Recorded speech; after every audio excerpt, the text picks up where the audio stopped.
السلام علیکم ورحمۃ اللہ وبرکاتہ۔ سورۃ النساء آیت نمبر 10۔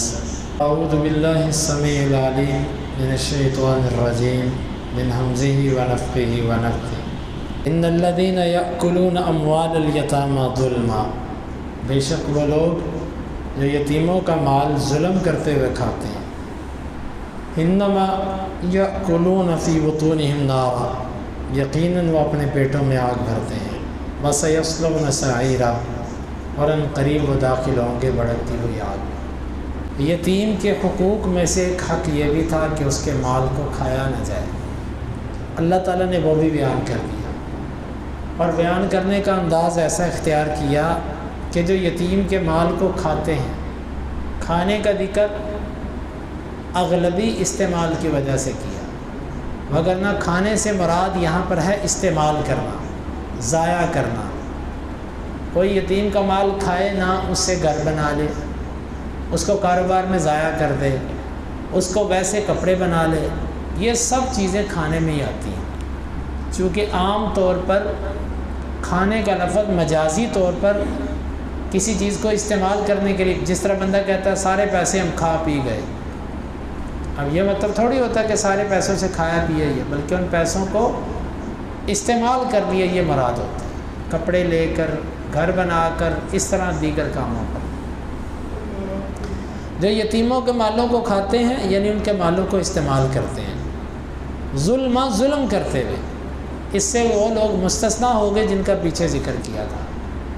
ایک بندہ یتیم کی کفالت کرتا ہے، غریب آدمی ہے، مستحق ہے، وہ اتنی مزدوری لے لیتا ہے جتنی کہ وہ باہر سے کام کرواتا تو اس کو دینی پڑتی ہے۔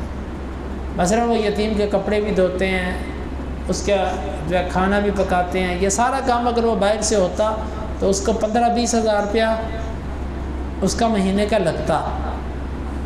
اتنا اگر کوئی بندہ یتیم کی خدمت کر کے لے لے، جتنا باہر سے لگنا تھا اپنی مزدوری کے عوض، تو جائز ہے، یہ درست ہے، یہ ظلم میں نہیں آتا۔ یہاں پر فرمایا ظلم کرتے ہوئے، یعنی اپنا حق لیتے ہوئے نہیں، حق لیتے ہوئے اگر کوئی مال کھاتا ہے تو وہ ظلم میں نہیں آتا۔ ظلم یہ ہے کہ ناجائز لینا۔ انما یأکلون فی بطونہم نارا، یہ لوگ اپنے پیٹوں میں آگ بھرتے ہیں۔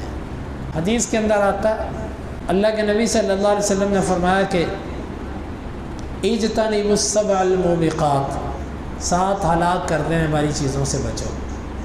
ان میں ایک کیا ہے؟ اکل مال الیتیم، یتیم کے مال کو کھانا، اس کو ضائع کرنا، اس کو استعمال کر دینا۔ ایک حدیث کے اندر آتا ہے، اللہ کے نبی صلی اللہ علیہ وسلم نے فرمایا کہ مجھے رات کو جب لے جایا گیا تو میں نے دیکھا کہ ایک لوگ کچھ قوم کو عذاب دیا جا رہا تھا، مختصر یہ کہ ان کے منہوں میں پتھر پھینکا جاتا جو ان کے پیچھے سے باہر نکل آتا، یعنی مقعد والی جگہ سے باہر نکل آتا۔ پوچھا گیا کہ یہ کون لوگ ہیں جن کو اتنا سخت عذاب دیا جا رہا ہے؟ کہا یہ یتیموں کا مال کھانے والے لوگ ہیں۔ اور بعض روایات کے اندر یہ بھی آتا ہے ان کے منہوں سے آگ نکلے گی۔ اصل میں اکل حرام، یتیم کا مال کھانا بہت بڑا ظلم ہے۔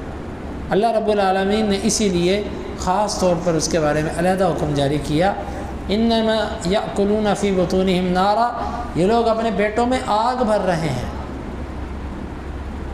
یعنی دنیا میں تو ان کو کچھ نہیں بظاہر محسوس ہوتا، لیکن یہ جیسے جیسے کھائے جاتے ہیں پیٹ میں آگ بھرتے جا رہے ہیں، یعنی وہ آگ میں جانے کا باعث بنے گی۔ وَسَيَصْلَوْنَ سَعِيرًا، اور یہ بڑکتی ہوئی آگ میں داخل ہوں گے۔ سعیر یعنی بڑکتی ہوئی آگ، یتیم کا مال کھانے والے۔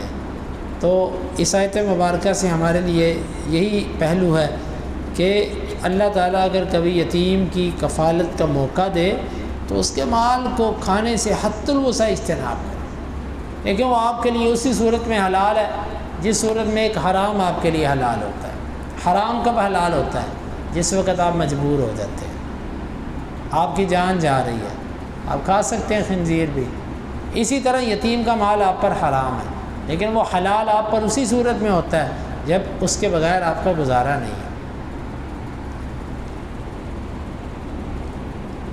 وَسَيَصْلَوْنَ سَعِيرًا، اور ان قریب یہ آگ میں داخل ہوں گے۔ اللہ تعالیٰ سے دعا ہے اس آیت مبارکہ کو سمجھنے کی اور عمل کی توفیق عطا فرمائے۔